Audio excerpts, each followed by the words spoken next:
좋습니다. 우리 시간이 되었습니다. 다 같이 자리에서 일어나셔서 묵도하심으로 우리 2부 예배를 하나님께 올려드리도록 하겠습니다.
그러므로 형제들아 우리가 빚진 자로 돼 육신에게 져서 육신대로 살 것이 아니니라. 피차 사랑의 빚 외에는 아무에게든지 아무 빚도 지지 말라. 남을 사랑하는 자는 율법을 다 이루었느니라. 하나님 아버지 감사합니다. 우리가 그리스도의 은혜와 사랑에 빚진 자로서 주님 앞에 나와 주님을 예배하며 찬양하오니 우리의 예배와 찬양 가운데 주님 홀로 영광받아 주시옵소서. 하나님 우리가 빚진 자로서 주님 앞에 나와 주님의 그 사랑과 은혜를 갚기 위하여 주께서 우리에게 명하신 계명과 율법을 하나님 우리가 행하며 우리가 서로를 사랑하며 하나 되어 한 마음으로 하나님을 예배하며 찬양하기 원하오니 하나님 우리 교회가 믿음 안에서 사랑 안에서 하나 되는 믿음의 공동체요 사랑의 공동체로 주님 앞에 나와 예배케 하여 주시옵소서.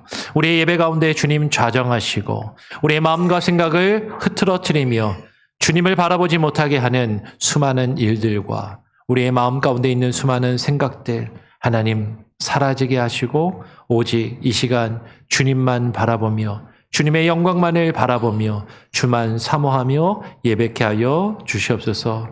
예배의 처음과 끝을 주님께 온전히 맡겨드리오며 거룩하신 예수 그리스도의 이름으로 기도합니다. 아멘. 찬송가 14장입니다. 함께 찬양하겠습니다.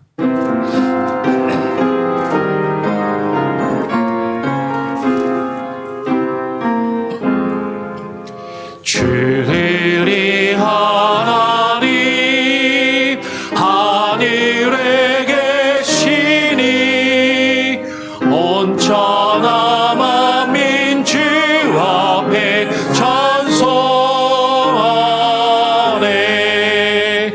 이 천지 만물도 주 앞에 엎드려 그 거룩하신 이름을 늘 높이네. 주 언약하신 것 끝까지 지키니 저 하늘 나라 향하여 곧 가리라.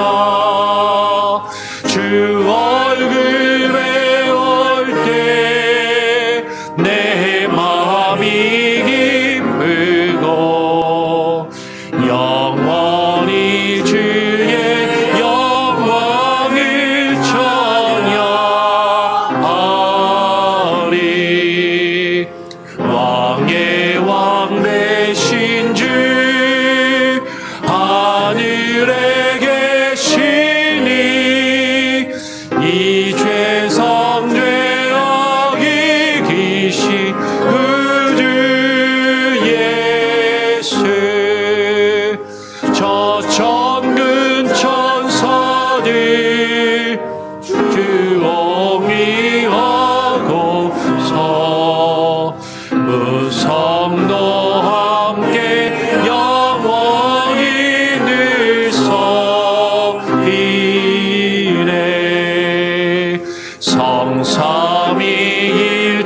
성삼위일체께 승리한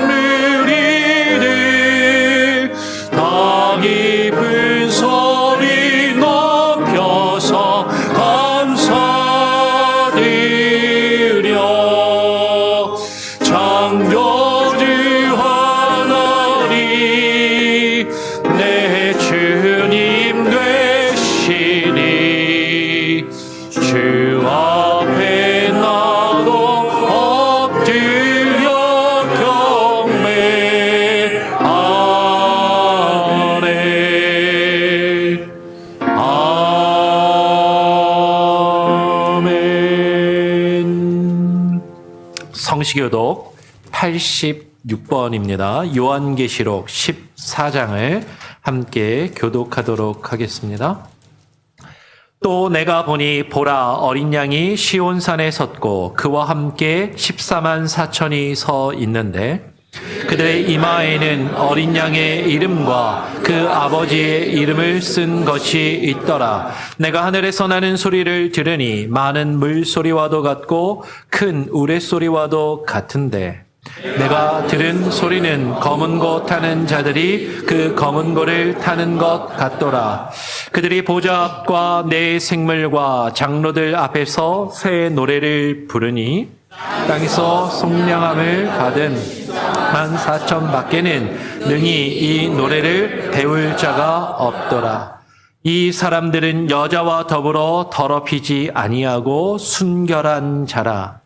어린 양이 어디로 인도하든지 따라가는 자며 사람 가운데서 속량함을 받아 처음 익은 열매로 하나님과 어린 양에게 속한 자들이니 그 입에는 거짓말이 없고 흠이 없는 자들이더라. 아멘. 사도신경으로 우리의 신앙을 함께 하나님과 또한 사람들 앞에 고백하며 증거하며 나가도록 하겠습니다. 전능하사 천지를 만드신 하나님 아버지를 내가 믿사오며 그 외아들 우리 주 예수 그리스도를 믿사오니 이른 성령으로 잉태하사 동정녀 마리아에게 나시고 본디오 빌라도에게 고난을 받으사 십자가에 못 박혀 죽으시고 장사한 지 사흘 만에 죽은 자 가운데서 다시 살아나시며 하늘에 오르사 전능하신 하나님 우편에 앉아 계시다가 저리로서 산자와 죽은 자를 심판하러 오시리라. 성령을 믿사오며 거룩한 공예와 성도가 서로 교통하는 것과 죄를 사하여 주시는 것과 몸이 다시 사는 것과 영원히 사는 것을 믿사옵나이다. 아멘. 예, 자리에 앉으셔서 찬송가 94장을 한 장 더 찬양하고요. 우리 예배를 위해서 윤승현 안수집사님 나오셔서 대표로 기도해 주시겠습니다.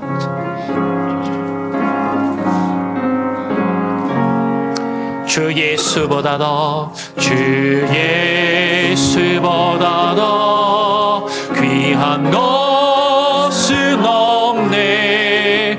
이 세상 부귀와 바꿀 수 없네. 영죽은 내 대신 돌아가신 그 놀라운 사랑 잊지 못해. 세상 즐거움 다 버리고 세상 자랑 다 어렵네. 주 예수보다 더 귀한 것은 없네. 예수 밖에는 없네. 주 예수보다 더 귀한 것은 없네. 이 세상 명예와 바꿀 수 없네. 이전에 즐기던 세상 일도 주 사랑하는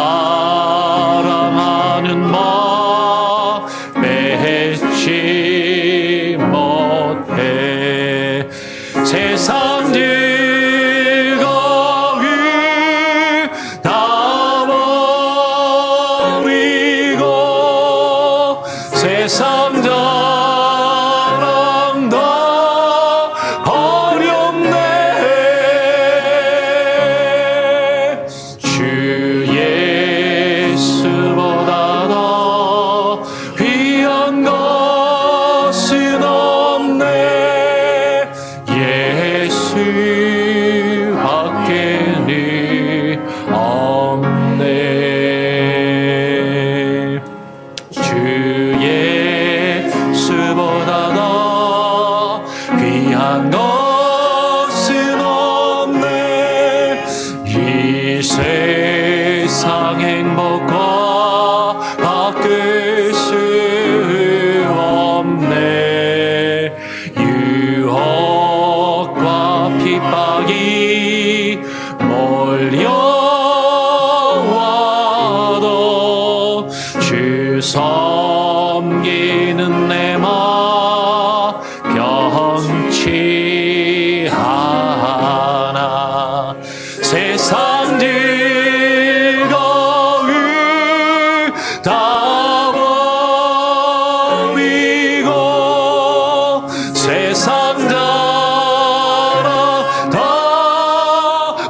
강할 수 없네.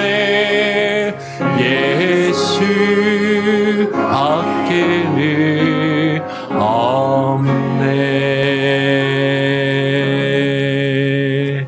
오늘 예배를 위해서 윤승현 안수집사님 나오셔서 대표로 기도해 주시겠습니다.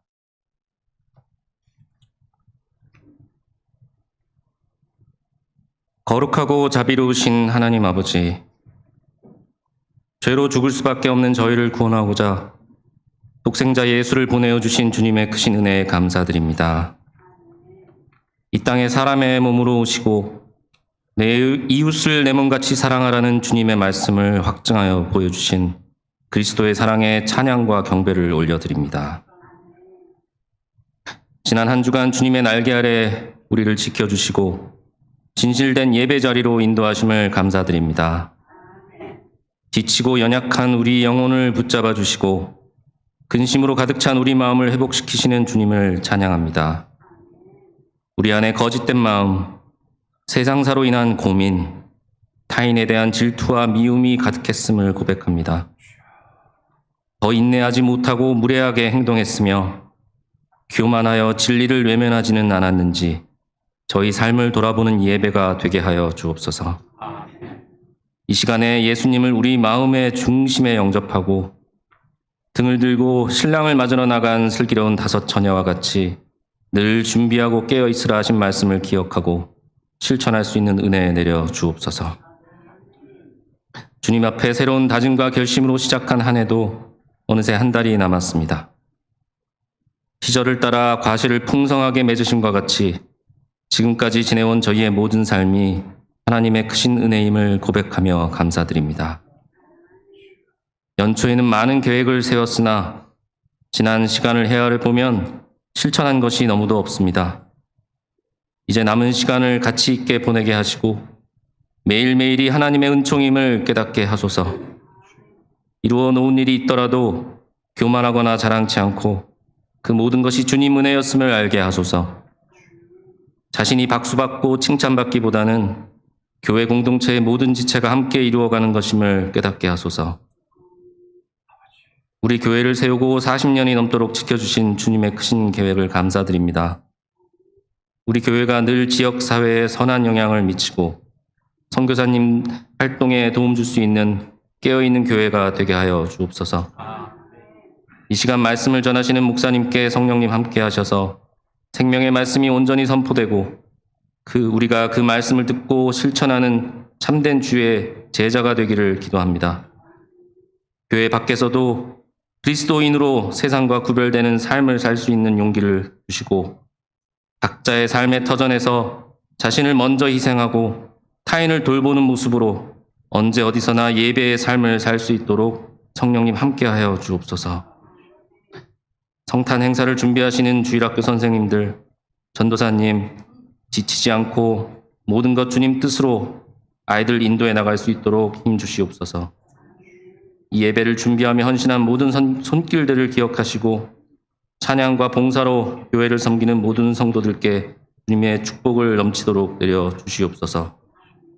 예배에 함께하지 못한 모든 성도들, 하나님 한 분만을 의지하고 언제 어디서나 진실한 예배에 동참할 수 있도록 성령님 함께하여 주실 줄 믿으며 이 모든 말씀 살아계신 예수 그리스도 이름으로 기도드립니다. 아멘. 아멘.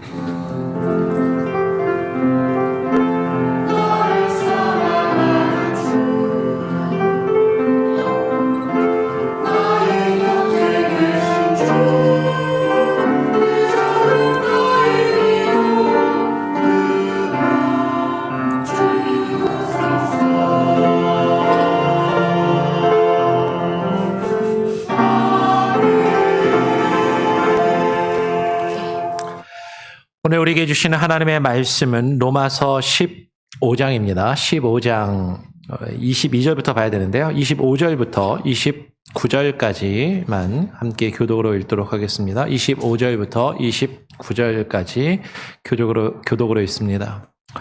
그러나 이제는 내가 성도를 섬기는 일로 예루살렘에 가노니 이는 마게도냐와 아가야 사람들이 예루살렘 성도 중 가난한 자들을 위하여 기쁘게 얼마를 연보하였음이라.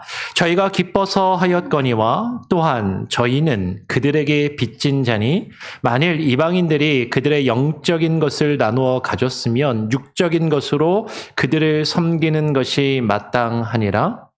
그러므로 내가 이 일을 마치고 이 열매를 그들에게 확증한 후에 너희에게 들렀다가 서바나로 가리라. 29절도 같이 읽겠습니다.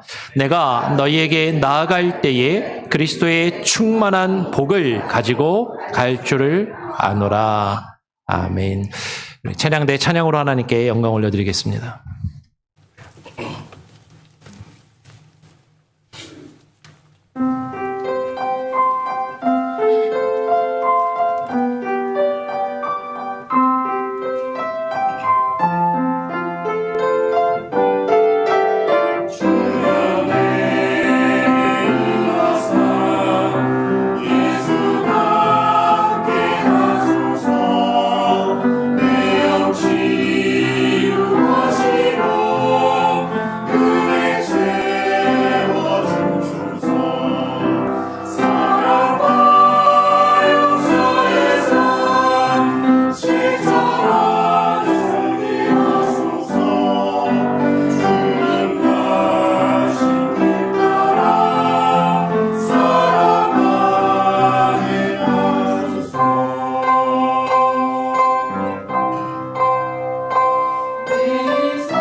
할렐루야. 예, 하나님께 영광을 올려드립니다. 우리 옆 사람하고 같이 한번 인사해 볼까요? 믿음으로 말미암아 삽시다. 믿음으로 말미암아 삽시다. 예, 한 주간 또 잘 지내셨는지 예, 이렇게 인사 나누시고요. 여러분, 누군가를 섬기는 거하고 누군가로부터 섬김을 받는 거하고 어떤 게 더 좋으십니까?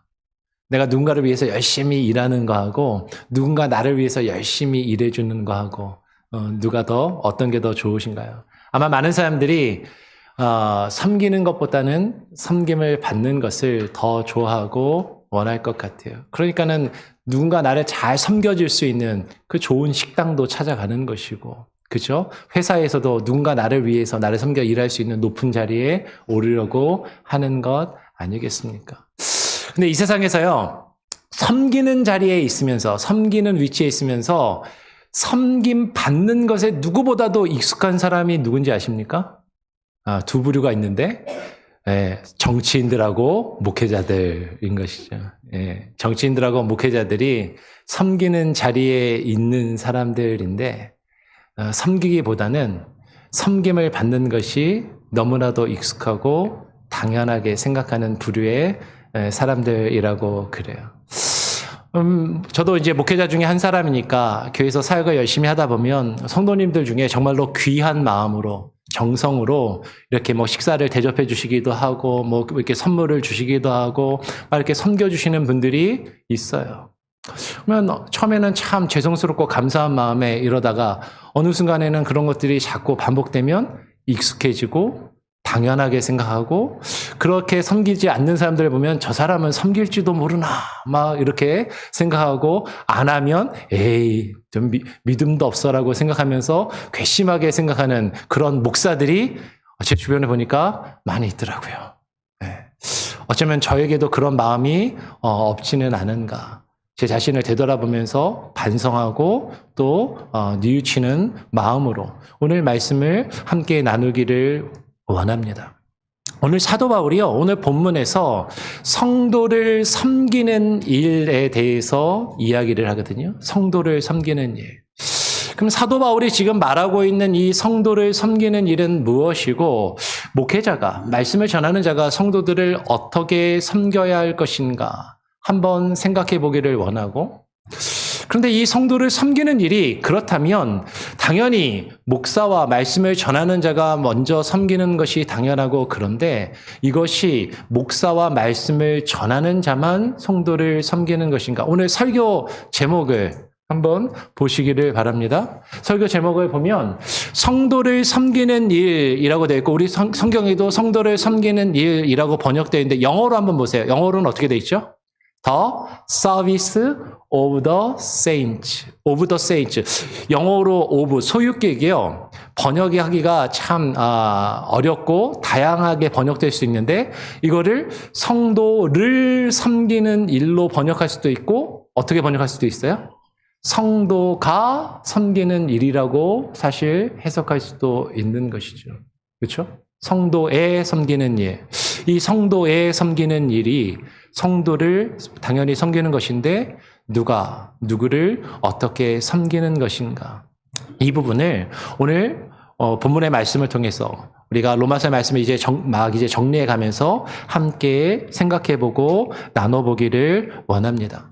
오늘 바울은요, 로마서 15장에서 우리가 지난 시간에도 살펴보았지만 자신이 쓰고 있는 이 편지, 로마서는 편지의 글이라고 말씀을 드렸습니다. 이 편지를 지금 마무리하면서 이 로마서라는 편지의 글을 기록한 그 목적을 다시 한번 분명하게 강조해서 말하고 있다라는 거죠.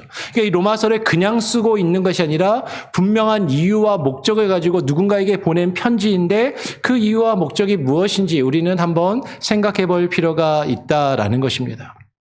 오늘 우리가 25절부터 읽었지만 22절을 한번 보면 바울은 이렇게 이야기를 하는 것이죠. 그러므로 또한 내가 너희에게 가려 하던 것이 여러 번 막혔더니라고 이야기를 해요.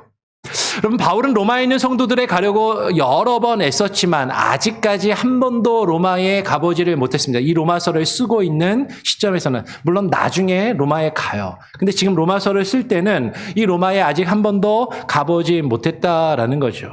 근데 바울이 로마서의 처음에 로마서의 앞부분에서 이 이야기를 이미 하면서 이 로마서를 기록하기 시작했고 적고 있다라는 것이죠. 그가 로마에 여러 번 가고자 했지만 지금까지 가고자 했던 길이 막혔다라는 걸 로마서의 처음부터 그리고 이야기하고 뒤에 다시 반복을 하고 있다라는 거예요. 한번 로마서 1장으로 돌아가서 한번 보죠. 로마서 1장 10절부터 13절에 보면 바울이 이렇게 이야기합니다. 제가 한번 쭉 읽어보죠.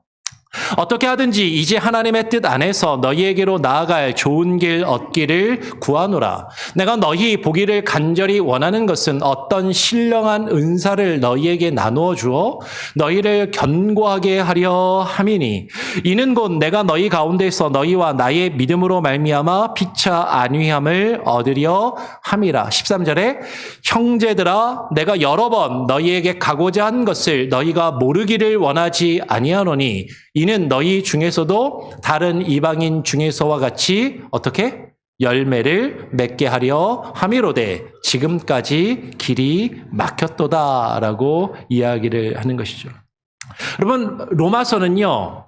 다시 말씀드리면 바울이 로마에 있는 성도들에게 보내는 편지인 것이죠. 누군가에게 편지를 쓸 때 이유 없이 쓰는 것이 아니라 분명한 이유와 목적을 가지고 쓰고 있다는 거예요. 그것도 친한 사람, 잘 아는 사람이 아니라 한 번도 만나본 적이 없는 누군가에게 편지를 보낼 때는 분명한 이유를 가지고 목적을 가지고 이 편지를 쓰고 있다라는 것이죠. 근데 그 목적이 무엇인가? 그 목적은요, 바울이 뭐라고 이야기하냐면 로마에 있는 성도들에게 내가 이만큼 많이 공부해서 내가 이만큼 많이 알고 있다라는 자신의 교리에 대한 지식이나 신학적인 지식을 자랑하기 위해서 이 글을 편지를 쓰고 있는 것이 아니다라는 거예요. 무엇을 위해서 이 편지를 쓰고 있다고요? 너희 중에서도 다른 이방인 중에서와 같이 열매를 맺게 하려고. 이 글을 통해서 너희가 뭔가를 깨닫고 너희가 좀 변화되어서 뭔가 열매를 맺어가기를 바라서 내가 이 편지를 쓰고 있다라는 거죠. 바울이 이 목적을 가지고 편지를, 이 로마서를 쓰고 있다면 오늘 계속해서 올해 한 해 동안 이 로마서를 증거하며 설교하고 있는 저의 목적도 다르지 않다라는 것이에요. 제가 신학교에서 이만큼 많이 공부해서 이만큼 많이 알고 있고 신학교의 어떤 교리나 신학의 지식을 여러분에게 자랑하기 위해서 이 로마서를 쓰고 있는 것, 이 로마서에 대해서 설교하고 강해 설교를 쭉 1년 동안 하는 것이 아니라 이 로마서를 사도 바울이 쓴 목적처럼 이 로마서를 통해서 하나님이 우리에게 깨달아 알게 하시는 그 뜻과 의미가 무엇인지 그 말씀을 깨닫고 그 말씀에 반응해서 이 말씀에 순종하여 무엇을 맺도록 열매를 맺게 하기 위해서 말씀을 전하는 것이고 그러면 여러분 이 말씀을 듣는 여러분도 어떻게 사실 들어야 되냐면 목사가 앞에서 내가 알아듣지도 못하는 재미없는 이야기를 어렵게 왜 계속해서 떠들어대고 있느냐라고 생각하면서 들을 것이 아니라 이 말씀을 통해서 하나님이 지금 나에게 무엇을 말씀하고 계시고 나에게 어떤 열매를 맺기를 원하시는지를 우리는 생각하면서 이 말씀을 계속 듣고 읽고 묵상해야 한다라는 것이죠. 바울이 지금 그렇게 이야기하고 있다는 거예요. 자, 그러면서 바울이 뭐라고 이야기하는지 다시 본문으로 돌아가서 조금 더 보죠. 23절에 바울은 이렇게 이야기합니다. 이제는 이 지방에서 일할 곳이 없고 또 여러 해 전부터 언제든지 서바나로 갈 때에 너희에게 가기를 바라고 있었으니 라고 이야기를 합니다. 바울이요, 지금 언제든지 서바나로 갈 때라고 말하는 것을 통해서 우리는 바울이 가지고 있는 최종 목적지가 어디라는 걸 알 수 있어요? 서바나라는 것을 알 수 있습니다. 서바나가 어디냐면요. 오늘날로 이야기하면 스페인 지역을 가리치는 거예요. 그 스페인을 라틴어로 표현한 이름이 서바나라고 합니다. 이 서바나 지역이 구약 성경에서는 어디로 표현되어 있냐면 다시스라고 표현되어 있죠. 다시스 하면 요나가 생각나죠. 하나님이 요나 보고 니느웨 성에 가서 복음을 전하라. 이스라엘의 동쪽에 있는 니느웨 성에 가서 복음을 전해라 라고 했는데 요나는 동쪽으로 가지 않고 어디로 가요? 지중해에서 배 타고서 서쪽 끝으로 저 바다 끝 지중해, 그러니까 지도를 펴놓고 보시면요, 지중해가 이렇게 커다랗게 그 유럽과 아프리카 대륙에 휩싸여갖고 바다가 이렇게 동그랗게 있잖아요. 그 동쪽 끝에 이스라엘이 있고 서쪽 끝에 스페인, 서바나가 있는 거죠. 그러니까 이스라엘 사람들이 볼 때는 지중해 달하는 커다란 바다, 그 바다가 세상의 중심이라고 생각했고 그 바다의 이쪽 끝에 이스라엘이 있는데 저쪽 바다 끝에 있는 나라 서바나를 어디로 생각했어요? 땅 끝이라고 생각을 했다라는 거예요. 바울은 당시 지중해 문화권에서 땅끝이라고 생각되었던 그 서바나에 가서 복음을 전하기를 원했습니다. 아니 그렇다면 바울은 왜 땅끝으로, 땅끝이라고 사람들이 생각하는 그 서바나, 구약성경의 다시스로 가서 복음을 전하기를 원했던 것일까? 그것은 우리가 지난주에도 살펴봤던 것처럼 그것이 주님의 명령이었고 땅끝까지 이르러 내 증인이 되라는 그 주님의 명령이 이루어지면, 땅끝까지 복음이 증거되면 주님이 다시 오실 것이라는 믿음과 확신을 가지고 주님이 다시 오실 그날을 기다리면서 주님이 더 빨리 이 땅에 임하시도록 그 일을 위해서 자신이 복음을 전하며 선교 사역을 감당하기 위해서 땅끝에 이르러서 땅끝이라고 생각되는 그 서바나 지역에 가서 복음을 전하기를 지금 원하고 있더라라는 것이죠. 사도 바울이 1장에서 제가 아까 1장을 봤는데 1장을 찾아서 보지는 않겠지만 사도 바울은 자신이 하나님의 복음을 온 세상에 전파하기 위하여 택정함을 입은 사도라고 자신을 소개하고 있다라는 것이죠. 지금 그 일을 위해서 지금 사도 바울이 최선을 다해서 사역을 하고 있다라는 것이죠. 그런데 그 바울이 로마의 성도들에게 편지를 써서 보내고 있습니다. 왜 그런가? 그 이유는 무엇이냐면 내가 언제든지 서바나로 갈 때에 너희에게 가기를 바라고 있어. 아니 서바나를 가는데 너희에게 가기를 바란다라고 이야기를 하는 것이죠. 24절에 보면 뭐라고 이야기합니까? 왜 그러냐면 이는 지나가는 길에 어디를 가는데? 서바나로 가는데 너희를 지나가는 길에 너희를 보고 먼저 너희와 사귐으로 얼마간 기쁨을 가진 후에 너희가 그리로 서바나로 나를 보내주기를 바랍니다라고 이야기를 하는 것이죠. 이는 지나가는 길에 너희를 보고, 지금 바울의 최종 목적지는요 로마가 아니라 어디예요? 서바나였다라는 것입니다. 여러분 바울은요 로마라는 교회가 아주 크고 훌륭하니까 내가 거기 가서 담임 목회하겠다, 내가 거기에 딱 뿌리를 받고 안주해서 정착해서 살 테니까 나를 받아줘, 그렇게 이야기하고 있는 게 아닙니다. 나는 너희를 지나서 땅끝으로 가기를 원한다라고 이야기하는 것이죠. 그런데 너희를 방문하는, 너희를 지나는 그 이유와 목적이 있다라는 거예요. 그러면 어째서 바울은 곧바로 서바나로 가지 않고 로마를 거쳐서 가려고 했던 것일까 하는 것이죠. 그 이유는 바울이 뭐라고 이야기해요? 너희를 보고 먼저 너희를 사귐으로 얼마간 기쁨을 가진 후에 너희가 나를 그리로 보내주기를 바라기 때문이다라고 이야기하고 있다라는 것이죠. 여러분 사귐으로 먼저 너희를 보고 먼저 사귐으로 얼마간 기쁨을 가진 후에 기쁨을 얻는다라는 것은요 단순히 만나가지고요 막 재밌게 지내고 친교하고 뭐 수다 떨고 그냥 즐거운 이야기하고 그냥 친교하는 그 정도 수준을 이야기하는 것이 아니다라는 것이에요. 여기서 말하고 있는 교제는 기본적으로는 말씀의 교제가 깔려 있습니다. 말씀 안에서 너희에게 사도 바울이 이야기하지만 뒤에도 이야기하겠지만 신령한 은사를, 신령한 것을 너희에게 나누어 주고 그 참된 말씀의 교제를 하는데 그 참된 말씀의 교제뿐만 아니라 거기에 대해서 얼마간의 기쁨을 가진다라는 것은 물질적인 후원으로 어느 정도 만족함을 얻기를 원하고 있다라는 것이죠. 로마의 성도들과 사귐으로 그 얼마간의 기쁨을 얻은 후에 너희가 내가 가고자 하는 그곳으로 보내주기를, 나를 후원해주기를 바란다라고 이야기하는 것이에요. 예전 성경에는 이것을 뭐라고 번역했냐면 약간 만족을 얻은 후에라고 그렇게 번역해놨거든요. 약간 만족을 얻은 후에. 그러니까 약간이라고 하니까 그냥 아주 적은 액수의 후원이라고 생각할지 모르지만 지금 사도 바울이 바라고 있는 것은 그냥 단순히 조금 찔끔 후원하고 말아라, 그게 아니라 내가 거기에 가서 안전하게 그곳에 갈 수 있도록, 그리고 그것에 가서 사역을 잘할 수 있도록 나를 후원해 달라라고 지금 바울은 이야기하고 있다라는 것이죠.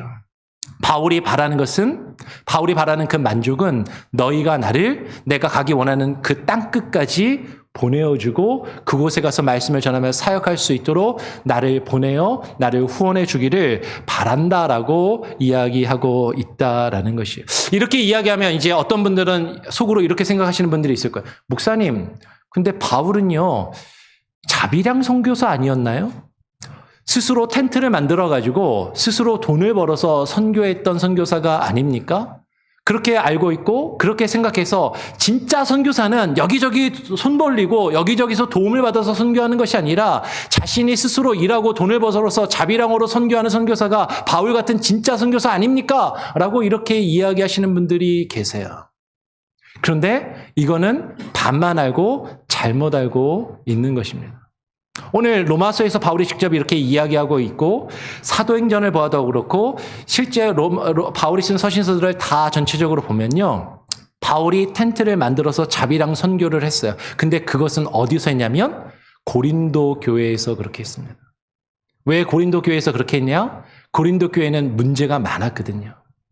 고린도 교회는 어려운 교회였어요.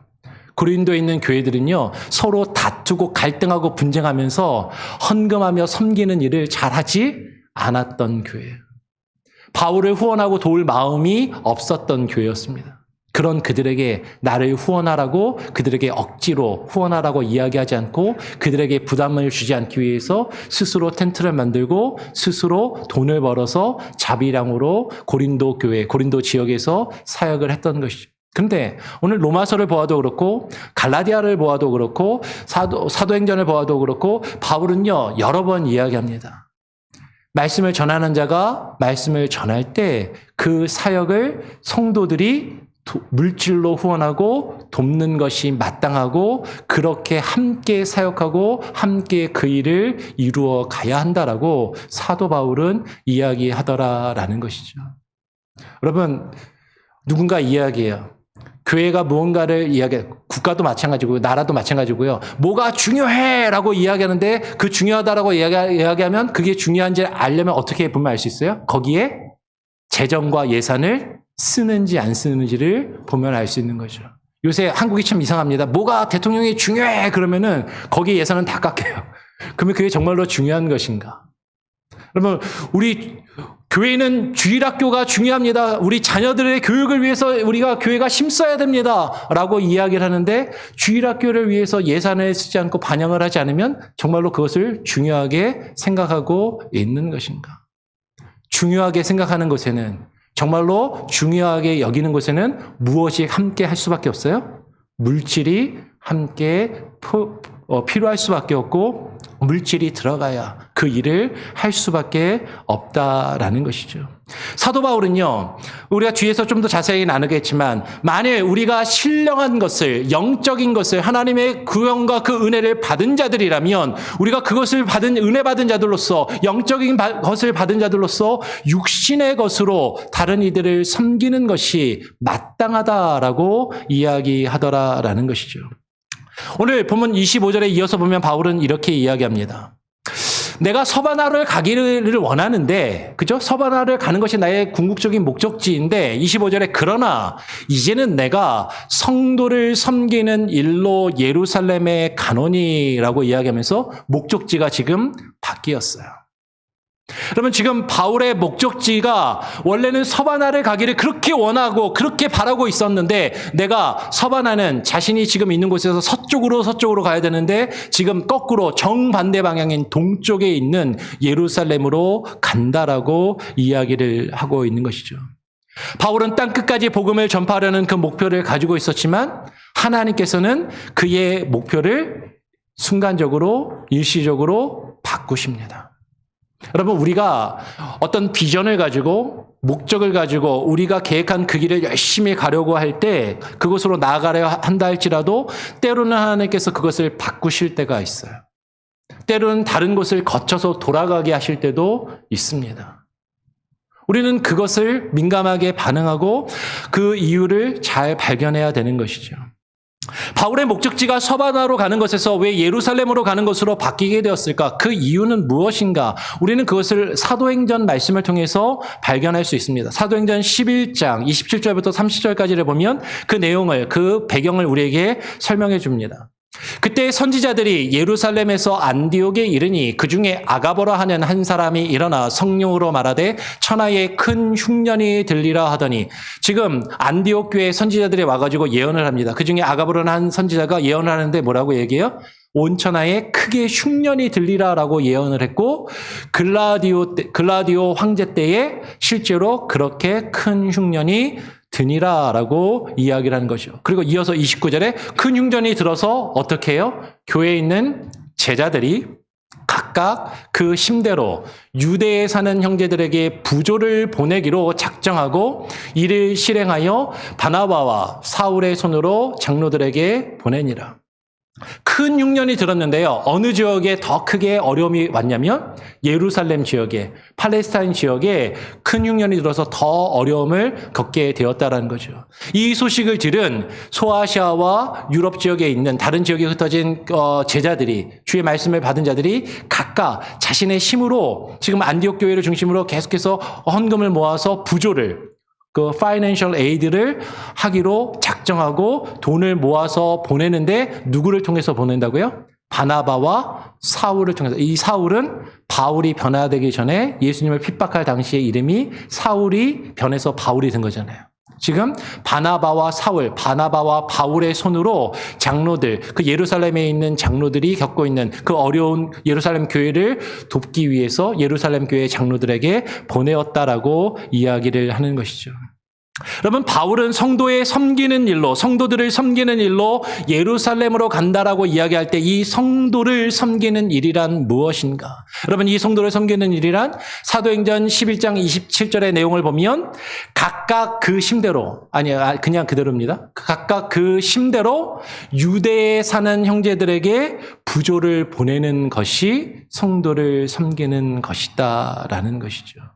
오늘 본문 26절에서는 성도를 섬기는 일이란 예루살렘 성도 중에서 가난한 자들을 위하여 어떻게 기쁘게 연보하는가.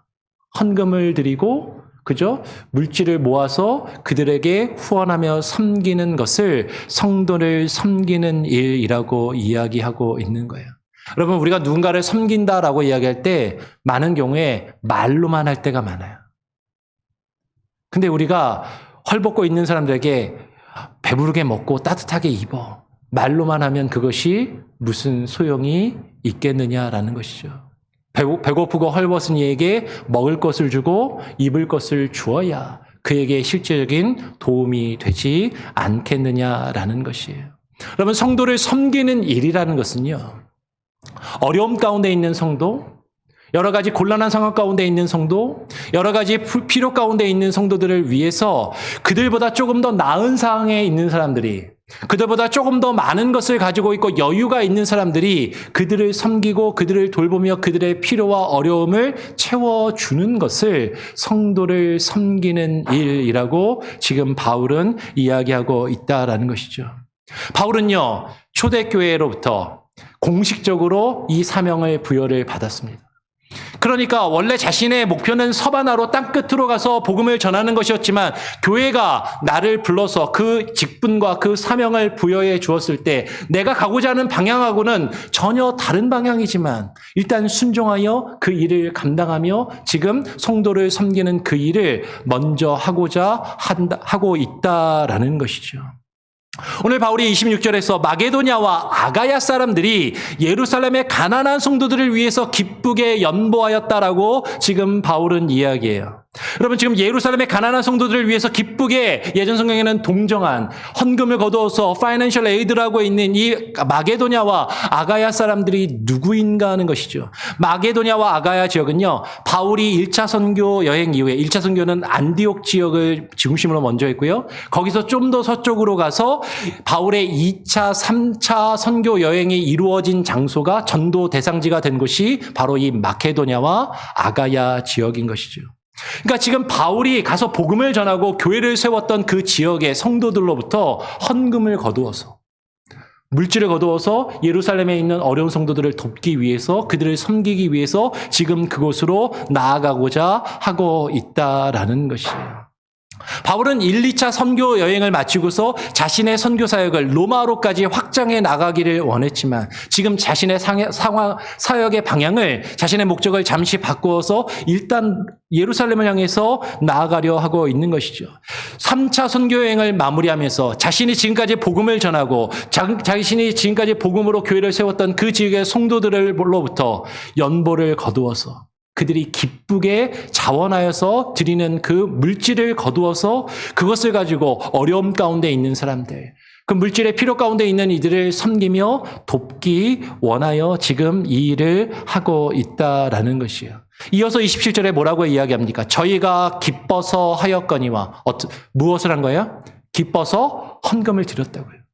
기뻐서 구제헌금을 했다고요. 억지로 한 것이 아니라 자원하여서 기뻐서 하였거니와 또한 저희는 그들에게 빚진 자니, 여기서 저희는 누구예요? 마게도냐와 아가야에 있는 이방인 성도들, 저희는 그들에게 빚진 자니, 그들은 누구죠? 예루살렘에 있는 성도들. 복음이 시작된 곳, 복음이 그곳에서부터 우리에게 전달된 곳, 교회가 시작된 곳, 근데 지금 어려움 가운데 있는 그들에게 빚진 자들이라고 이야기하는 것이에요. 마게도냐와 아가야 지역의 사람들은 예루살렘의 가난한 성도들을 위해서 기쁘게 즐거워하는 마음, 억지로 하지 않고요, 기뻐하는 마음으로 자원하여서 이 일에 동참하였다라는 것이죠. 그런데 또 저희는 그들에게 빚진 자다라고 이야기할 때 예루살렘에 있는 성도들의 영적인 것을 그들이 나누어 가졌으므로, 영적인 것을 나누어 가졌으므로 그들에게 빚진 자라고 이야기하고 있다라는 것이에요. 거기서부터 복음이 시작되었고 그들로부터 복음을 전달받았기 때문이다라는 것이죠. 바울은 이 빚진 자라는 표현을 로마서에서 몇 번 사용했었습니다. 제일 먼저 로마서 1장 14절에서 바울은 이렇게 이야기해요. 헬라인이나 야만인이나 지혜 있는 자나 어리석은 자에게 다 사도 바울 내가 빚진 자다.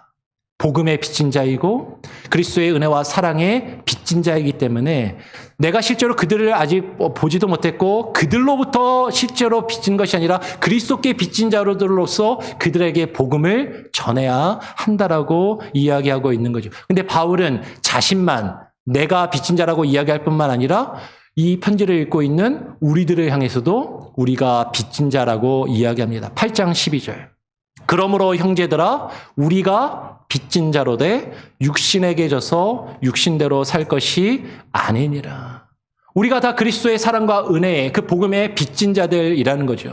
그러니까 우리가 육신대로 더 이상 살 것이 아니라 우리가 육신에게 져서 육신대로 살지 말아야 되고 어떻게 살아야 돼요? 13장 8절에 이렇게 이야기하는 거죠. 피차 사랑의 빚 외에는 아무에게든지 아무 빚도 지지 말라. 남을 사랑하는 자는 율법을 다 이루었느니라 라고 이야기하는 것이에요.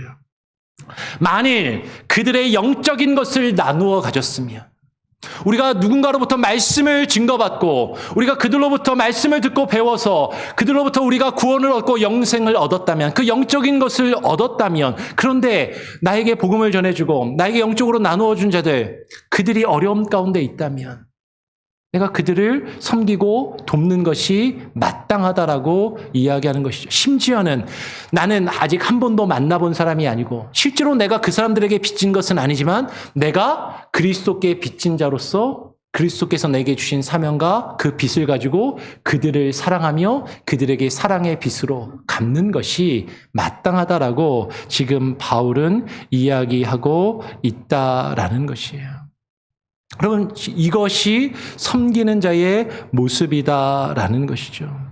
바울은요, 이 일에 로마에 있는 성도들 너희들도 나와 같이하여 힘을 합하여 나의 섬기는 일을 함께하며 그 복음의 열매를 맺도록 하기 위해서 이 로마서를 쓰고 있다라고 이야기하고, 내가 그 사역에 전념하며 집중할 수 있도록 나를 섬기고 나로 편히 쉬게 하라라고 바울이 이야기하더라라는 것이 한번 살펴볼까요? 28절 본문으로 돌아와서 28절에서 바울은 이렇게 이야기합니다. 그러므로 내가 이 일을 마치고, 이 일이 뭐죠? 곧 예루살렘에 있는 성도들 중에 가난한 자를 섬겨서 지금 물질을 거두어서 물질적으로 그들을 후원하는 이 일을 마치고, 근데 이 일을 뭐라고 표현해요? 이 열매를, 이 물질로 후원하는 이 일, 이 열매를 그들에게 확증한 후에 내가 너희 로마에 있는 성도들에게 들렸다가 궁극적으로 어디로 가리라? 서바나로 가리라 라고 이야기하고 있는 것이죠.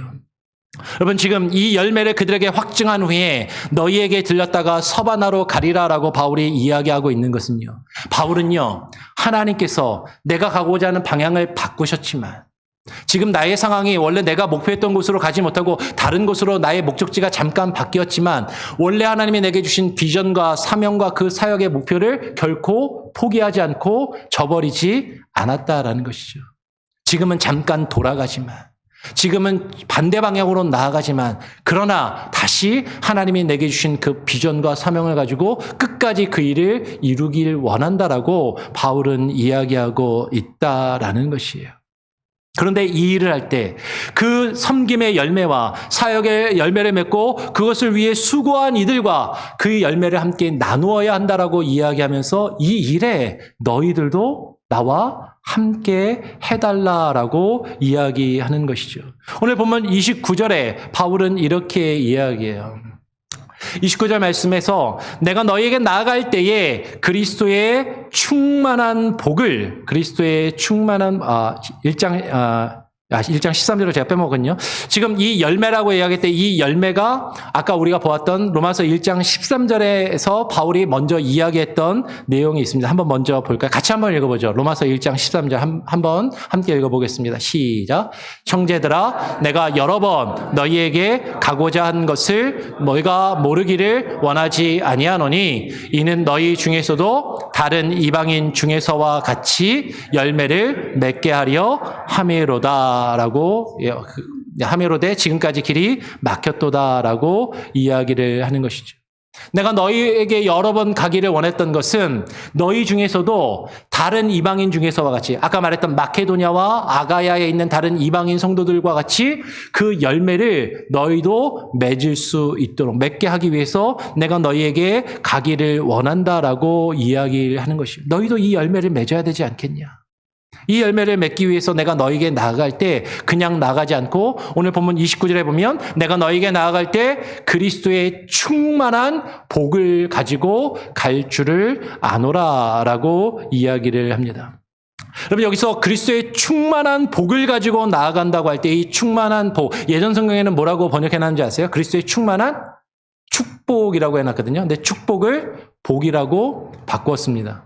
왜 그럴까? 아니, 축복이 좀 더 그럴듯해 보이지 않아요? 축복이라고 하면 좀 더 뭔가 좀 있어 보이고, 복 그러면 왠지 좀 가벼워 보이지 않나요? 그런데 왜 축복이라는 말을 복이라고 바꾸었냐면, 여러분, 축복은 내가 다른 사람을 위해서 하나님께 복을 비는 것을 축복이라고 이야기합니다. 빌축자잖아요. 그러니까 목사가 성도를 위해서 축복하는 거죠. 하나님께 다른 사람을 위해서 복을 비는 것이 축복이에요. 근데 하나님은 우리를 축복하시는 분이 아니라, 우리를 위해서 다른 누군가에게 복을 빌어주시는 분이 아니라 하나님은 그 복을 우리에게 주시는 분이죠. 그래서 어떤 우리 대표 기도를 하거나 보통 이야기를 할 때 가장 실수를 많이 하는 표현 중에 표현이 뭐냐면, 하나님 우리를 축복하여 주시고, 축복하여 달라는 건 하나님 보고 하나님 우리를 위해서 다른 누군가에게 복을 빌어주시고 라고 이야기하는 거거든요. 그거는 잘못된 표현입니다. 하나님은 우리를 위해서 복을 빌어주시는 분이 아니라 그 복을 주시는 분이에요. 그러니까 이렇게 기도해야 되죠. 하나님, 제가 저 사람을 축복하오니, 그렇죠? 내가 저 사람을 축복하오니 하나님 이 축복의 기도를 들으시고 하나님 그 사람에게 복을 내려 주시옵소서, 복을 주시옵소서라고 기도하고 표현하는 것이 맞다라는 거죠. 그래서 예전 성경은 축복으로 되어 있던 거를 일부러 굳이 지금 복이라고 번역을 바꾸는 겁니다. 자, 지금 내가 너희에게 나아갈 때 그리스도의 충만한 복을 주겠다라고 이야기할 때 이 충만한 복은 아까 우리가 살펴봤던 로마서 1장 11절에서 이 신령한 은사와 연결이 되는 것이야. 다시 한번 볼까요? 1장 11절에 내가 너희를 보기를 간절히 원하는 것은 어떤 신령한 은사를 너희에게 나누어 주어 너희를 견고하게 하려 함이니 이는 곧 내가 너희 가운데서 너희와 나의 믿음으로 말미암아 피차 서로 간에 안위를 얻으려 함이다라고 이야기를 하는 것이. 내가 너희에게 나아가서 신령한 은사를 나누어 주고 너희의 믿음을 굳건히 세워준 다음에 너희와 나의 믿음으로 인해서 나만 너희에게 뭔가를 신령한 은사를 나누어 주는 것으로 끝나는 것이 아니라 너희도 나를 위해서 피차간에 서로 안위하고 서로 돕고 서로 협력하며 안위함을 얻기를 원한다라고 지금 바울이 이야기하고 있는 것이죠. 바울이 로마의 성도들에게 주고자 하는 그리스도의 충만한 복, 곧 신령한 은사는 무엇을 이야기하는가? 가장 먼저는요, 그 신령한 은사는 로마서 6장 23절을 보면 죄의 삭은 사망이요 하나님의 은사는 그리스도 예수 우리 주 안에 있는 영생이니라라고 이야기하는 거예요. 바울이 지금 그리스도의 충만한 복, 그 신령한 은사를 너에게 나누어 준다고 할 때 그 영생의 말씀을 너에게 나누어 주기를 원한다라고 이야기를 하는 것이죠. 여러분, 이 영생은 믿는 자에게 보편적으로 하나님이 주시는 공통된 은사입니다. 그런데 또 다른 은사가 있죠. 하나님께서 각 사람 한 사람에게 각각 다양한 은사들을 주셨어요. 그 은사를 보통 탈란트, 재능이라고도 이야기를 합니다. 그래서 로마서 12장 6절부터 8절에 바울이 이렇게 이야기를 하는 것이죠. 우리에게 주신 은혜대로 받은 은사가 각각 다르니 구원이라는 영생이라는 공통적으로 주신 그 은사 외에 또 다른 은사가 각각 다르니 혹 예언이면 믿음의 분수대로 섬기는 일이면 섬기는 일로. 여러분, 섬기는 것도 은사입니다. 이런 섬김의 은사가 많은 사람들이 우리 교회 같은 경우는, 장로교회 같은 경우는 권사의 직분을 주는 거죠. 성도들을 잘 섬기라고. 안수집사로서 교회를 잘 섬기라고. 장로로서, 직분자로서 잘 섬기라고. 그 섬기는 일을 받았으면 섬기는 일로. 혹 가르치는 자면 가르치는 일로. 그러면 가르치는 자는 누구죠? 앞에서 말씀을 전하는 목사와 같이 말씀을 전하는 가르치는 자나 주일학교 선생님들과 작게는 주일학교 교사들도 여기에 해당될 수도 있겠죠. 가르치는 그 은사가 있으면 그 가르치는 일로 그 은사를, 다른 사람들을 섬기라.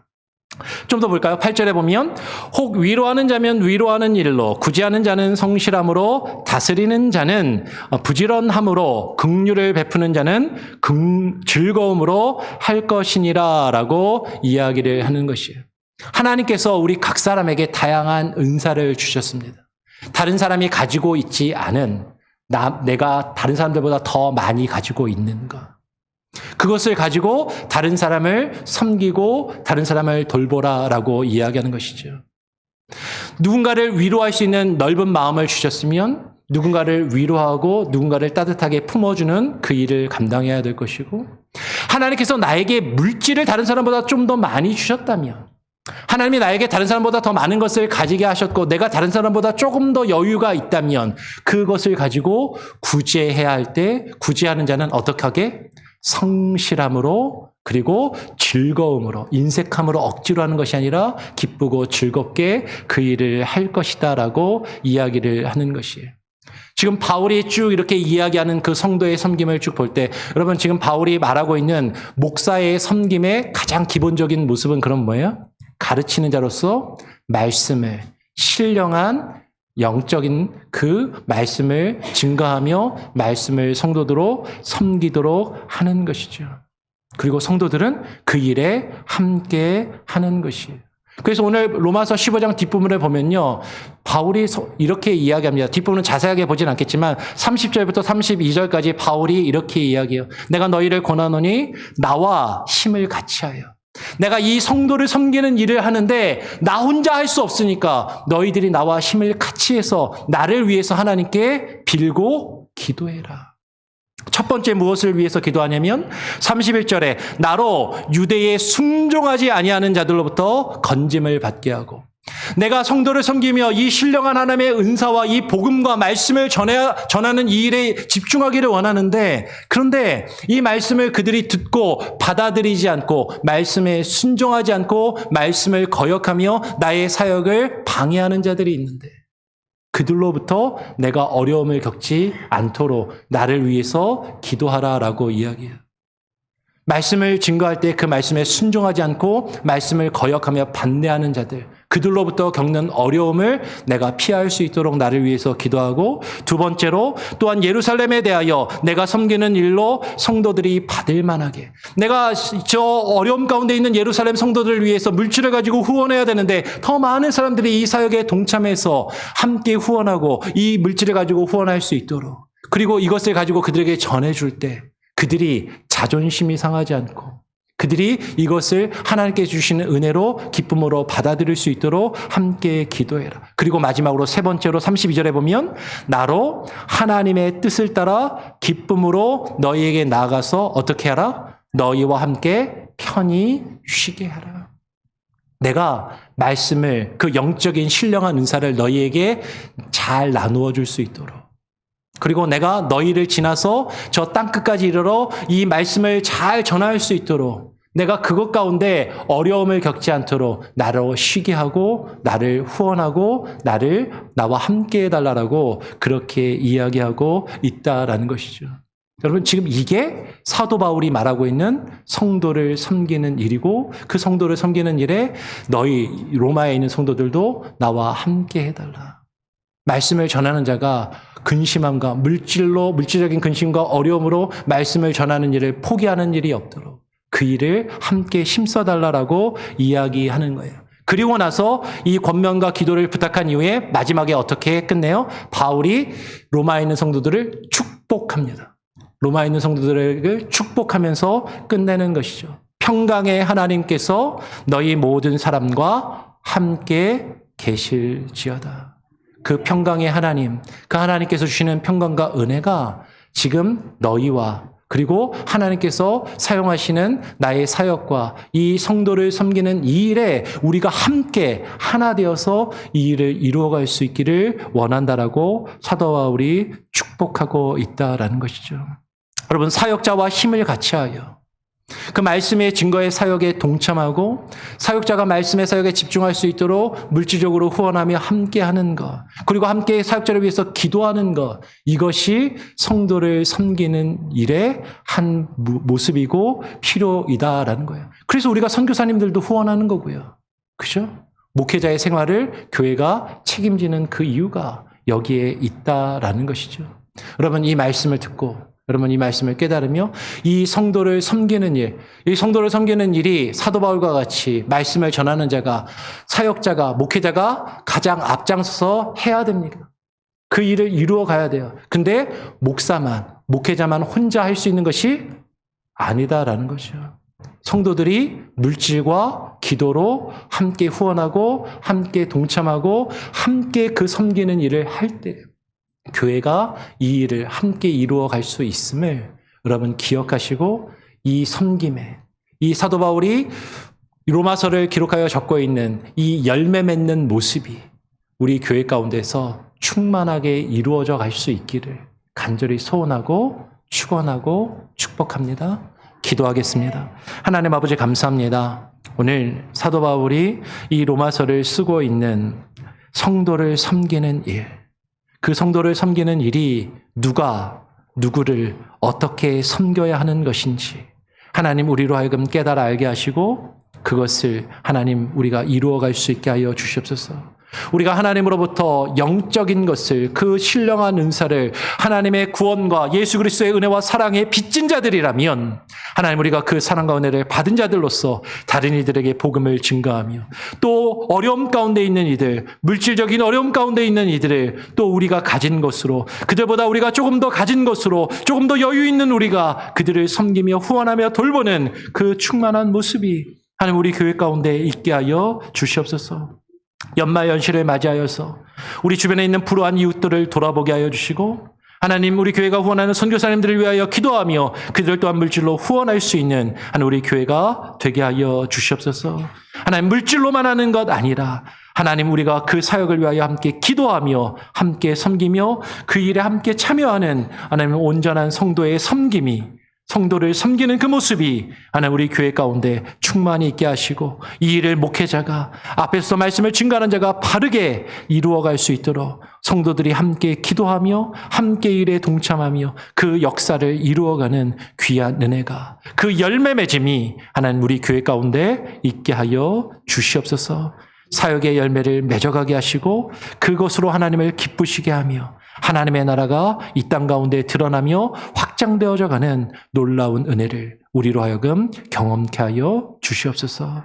감사와 찬양 영광 주님께 올려드리오며 거룩하신 예수 그리스도의 이름으로 기도합니다. 아멘. 찬송가 323장입니다. 우리 찬양하면서 여러분 드린 예물을 봉헌하도록 하겠습니다. 323장.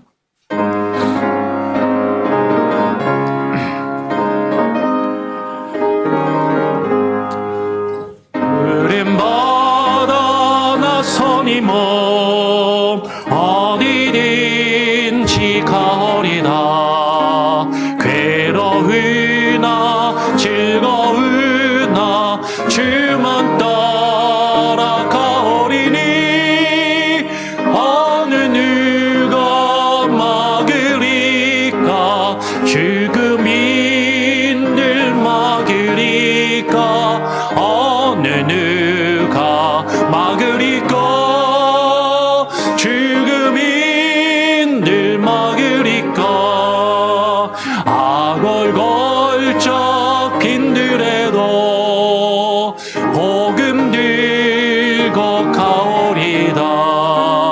소돔 같은 거리에도 사랑 안고 찾아가서 종의 몸에 지닌 것도 아낌없이 드리리라. 종의 몸에 지닌 것도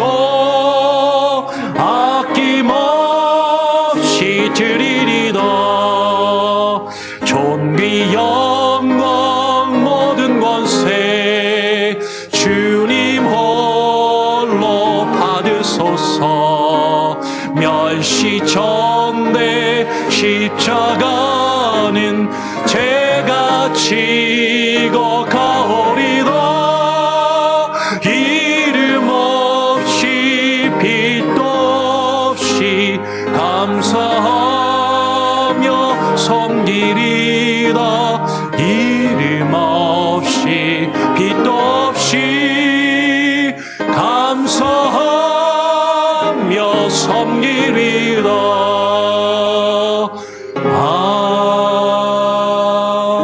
아멘. 여러분 드린 예물을 위해서 잠시 기도하겠습니다. 하나님 감사합니다. 오늘 우리가 주님 앞에 나와 예배하며 주께서 우리에게 허락하신 것에 감사하여 하나님 주님께 드립니다. 하나님, 우리가 쓰고 남는 것을 드리는 것이 아니라 주께서 우리에게 허락하신 것의 일부를 거룩하게 구별하여 드리오니 주님 기뻐 받아 주시옵소서. 하나님, 우리의 삶이 때로는 힘들고 비록 어려울지라도 하나님, 우리의 일부를 떼어 우리보다 더 어렵고 헐벗고 힘든 사람들을 돌아보며 하나님 그들을 향하여 구제하며 하나님, 우리가 그들의 필요를 채워줄 수 있는 우리의 삶이 되게 하시고 우리 교회가 되게 하여 주시옵소서. 연말 연시를 맞이하여 교회가 구제의 사역을 또 잘 감당하게 하시고 선교의 사역을 잘 감당하게 하시고 하나님, 전 세계 곳곳에서 복음을 증거하는 선교사님들을 위하여 우리가 물질로 후원할 뿐만 아니라 또 그들을 위하여 기도하게 하여 주시고 말씀을 증거하는 자들의 바르게 주의 말씀을 증거하며 사역할 수 있도록 기도와 물질로 후원하는 우리 교회와 온 성도들이 되게 하여 주시옵소서.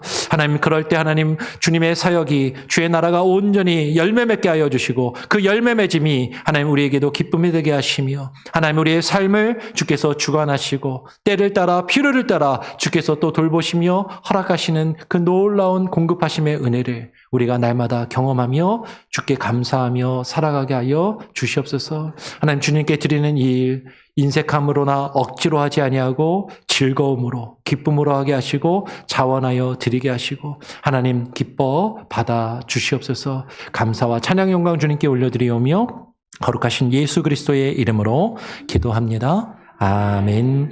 교회 소식을 전해드립니다. 주보를 참고하시고요. 111 운동 계속해서 여러분 기억해 주시고 힘써 주시고 새벽 예배와 수요 성경 공부도 여러분 계속 이어집니다. 기억해 주시기 바랍니다. 구역 성경 공부는요. 12월 한 달 그리고 1월 달 이렇게 2달 동안 공식적으로는 이제 성경 공부는 방학입니다. 그래서 원래 오늘 구역 인도자 성경 공부 모임이 첫째 주라 있어야 되는데요. 쉬고요. 대신 각 구역별로 자유롭게 연말 뭐 성별 모임이라든지 친교회 모임은 자유롭게 가지시고 근데 함께 모이셨을 때 그냥 먹고 즐겁게 교제하는 시간을 갖는 것도 의미 있고 좋지만 또 우리가 공식적으로 성경 공부는 하지 않아도 여러분 자유롭게 여러분들이 말씀을 읽고 큐티하신 내용들, 은혜 받은 내용들 또 자유롭게 나누시고 아니면 또 설교 가운데 함께 나누었던 것들도 이렇게 자유롭게 여러분들이 또 편하게 나누시면 좋겠습니다. 이렇게 해주시면 좋겠고요. 우리가 성경 공부는 공식적으로는 방학입니다. 여성교회 원래가 다음 주에 있습니다. 기억해 주시고요. 크리스마스 장식을 지난주 예배 마치고 했는데요. 함께 해주신 분들께 감사합니다. 특별히 앞에 크리스마스 트리가 바뀌었는데요.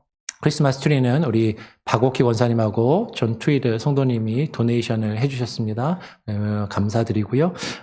그리고 교육관 지금 별관이 이제 지어져서 그 안에 이제 방송 음향이나 이런 것들 계속해서 지금 작업 중입니다. 그래서 거기에 믹서기를 음향을 위해서 아이들이 편하게 악기도 연주하고 연습하고 그렇게 할 수 있도록 믹서기를 구입해서 들여놨는데 믹서기는 김창숙 장로님께서 도네이션을 해주셨어요. 감사드리고 여러분 교회가 이번에 교육관 별관을 짓고 또 이렇게 하는 이유는 우리 자녀들을 위해서 우리가 물질로 또 투자하고 재정적으로 실제로 그 일을 감당하는 모습을 나타내 보이는 겁니다. 그러면 이 일에 성도님들 같이 마음을 가지시고 기도해 주시고 또 우리 교회가 나아가야 할 방향, 우리 자녀들을 교육하고 선교하고 구제하는 사역에 같이 계속해서 힘써 주시기를 부탁을 드립니다. 12월 정기당회가 돌아오는 토요일 새벽 예배 이후에 있습니다. 이번 12월 당회는 내년도 전체적인 계획과 아웃라인을 정하는 정책당회가 될 것입니다. 기억해 주시고요. 기도해 주시고 장로님들도 다 함께 참여해 주시고 주일학교 성탄절 행사가 아이들 방학이랑 출타 문제 때문에 12월 16일 토요일에 하게 됩니다. 이 이야기를 들으시고 어떤 분들이 목사님 그러면 성탄절 예배는 언제 드려요? 17일에 하나요? 뭐 이렇게 물어보시는 분들이 있는데 성탄절 행사만 16일 토요일에 하는 거고요. 성탄절 예배는 24일 주일에 합니다. 그냥 그렇게 착오가 없도록 이해해 주시면 감사하겠습니다. 2024년 달력이 도착했습니다. 기본적으로 개인당입니다. 개인당 벽걸이 1개, 탁상용 1개씩 가져가시기를 바라고요. 여유 있게 주문을 했기 때문에 주변에 전도용으로 또 교회에 좀 뜸하신 분들, 좀 잘 안 나오고 계신 분들, 전해주시길 원하시는 분들은 몇 개씩 더 가져가셔도 되겠습니다. 그렇게 해주시고, 참고로 달력을 우리가 당에서 장로님들이 이제 골랐는데, 이쁘고 성경구절 좋은 거를 고르다 보니까 그 달력이 미국, 공휴일이 반영이 안 된 달력이에요. 그리고 스티커가 따로 있거든요. 원하시는 분들은 미국 공휴일에 스티커를 따로 이렇게 붙이시면 되겠습니다. 그렇게 해주시고 생일자가 있는데 11월 생일자가 있습니다. 우리 박현리 지사님, 홍하영 자매 우리 멀리 있지만 그리고 이유나 자매 일부 예배 드렸고요. 문홍자 권사님 한국에 출타 중이시고 존 트위드 우리 성도님 아마 친교실에 계실 것 같은데요. 본당에 계신 분은 박현희 지사님밖에 없네요. 박현희 지사님 한번 잠깐 일어나 주시겠어요? 우리 축복하는 노래 같이 한번 불러보면 좋겠습니다. 당신은 사랑받기 위해 태어난 사랑. 함께 축복. 한번 일어나 주세요. 우리 한번 손 내밀고 함께 축복하고 여기 없는 분들도 생각하면서 축복합니다. 당신은 사랑받기 위해 태어난 사람. 당신의 삶 속에서 그 사랑받고 있지요. 당신은 사랑받기 위해 태어난 사람. 당신의 삶 속에서 그 사랑받고 있지요. 태초부터 시작된 하나님의 사랑은 우리의 만남을 통해 열매를 맺고, 당신이 이 세상에 존재함으로 인해 우리에게 얼마나 큰 기쁨이 되는지. 당신은 사랑받기 위해 당신은 사랑받기 위해 태어난 사람. 지금도 그 사랑 받고 있지요. 당신은 사랑받기 위해 태어난 사람. 지금도 그 사랑 받고 있지요. 사랑합니다. 축복합니다. 예. 생일, 이따 예배 마치고 생일 케이크 갖다 때도 다 같이 함께 다시 한번 축하하도록 하겠습니다. 혹시 제가 빠뜨린 교회 소식이나 함께 나눌 내용이 있으십니까? 없으시면 다 같이 자리에서 일어나셔서 우리 마지막 찬양을 부르고요. 제가 축도함으로 오늘 예배를 마치도록 하겠습니다. 오직 믿음으로.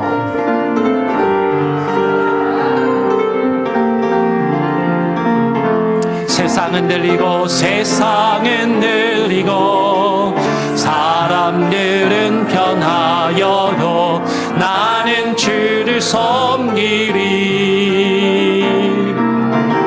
주님의 사랑은 영원히 변하지 않네. 나는 주를 신뢰해.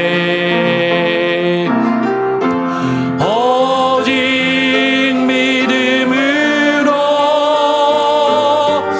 믿음으로 내가 살리라.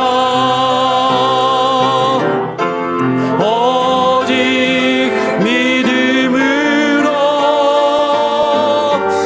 믿음으로 내가 살리라.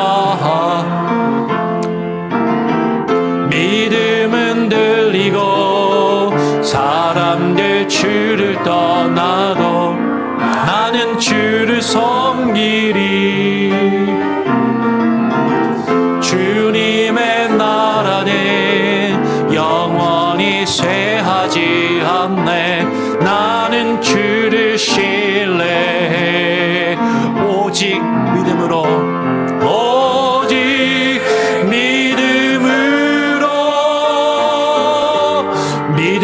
내가 살리라. 오직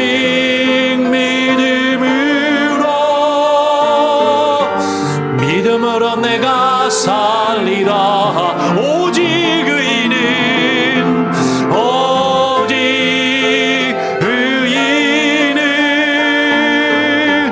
믿음으로 말미암아 살리라.